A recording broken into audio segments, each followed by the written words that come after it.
তো গাইস কালকে রাত্রে 10টার সময় আমি এই পাখিটাকে মানে সামনে একটা জঙ্গল থেকে আমি এই পাখিটাকে উদ্ধার করি এবং পাখিটাকে আমি সারা রাত কালকে রাত্রিবেলা আমি গুগলে সার্চ করে দেখলাম এটা ব্লু হেডেড বারবেট মানে বসন্ত বৌরি পাখি। তো এই পাখিটা সাধারণত কলা খায় এবং ভুট্টা ছাতু এসব খায়। তো কালকে রাত্রে আমি যতটুকু পেয়েছি একে খাওয়াইছি আর কি। তারপর আমি ওকে রাত্রিবেলা সারা রাত ঘুমাতে পারিনি, কারণ ওকে তো ফ্যান দেওয়া যাবে না। তো আমি সারা রাত মানে জেগেছিলাম আর কি। আর আজকে সকালে আসছি এই পাখিটাকে ওর মায়ের হাতে মানে একটা উঁচু জায়গাতে রাখবো, ওর মা ওকে খুঁজে নিয়ে চলে যাবে। তো দেখি কি হয়। গাইস এখানে আমি আসলাম আশেপাশে, এই দেখতে পাচ্ছ বড় একটা বট গাছ। তো এই বট গাছের মধ্যে ভাবছিলাম যে পাখিটাকে ছাড়বো, তো ভাবলাম উপরে কাক টাক এরা আছে, এরা একে কামড় দিয়ে মেরে ফেলতে পারে। তোকে আমি ছাড়লাম না। এই বাচ্চা পাখিটাকে যতক্ষণ আমি ওর মায়ের কাছে পৌঁছে দিতে পারছি না, ততক্ষণ আমার একটা আবেগ, একটা কষ্ট একটা থাকবেই। মানে এত ছোট বয়সে পাখিটা মানে কিভাবে কি করে এত বড় একটা মাঠে এক কোনায় পড়েছিল, আমি সেটা ভাবতে আমার অবাক লাগে কীভাবে পড়লো।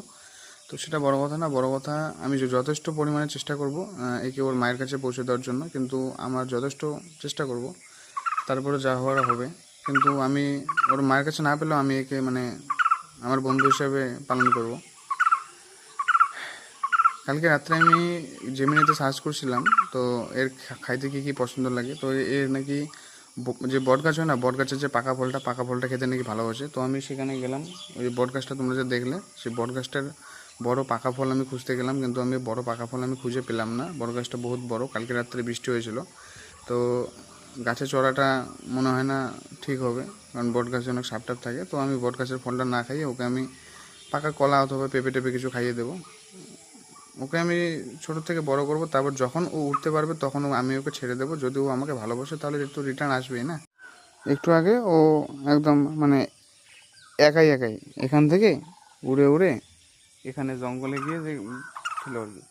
তো ওখানে সাপ আছে, মানে সাপ যদি ওকে কামড়ে নিত কেমন লাগতো।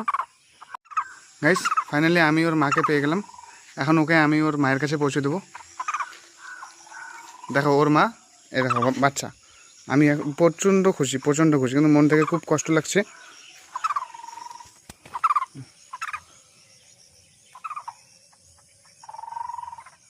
ওই দেখো ওর মা, ওই দেখো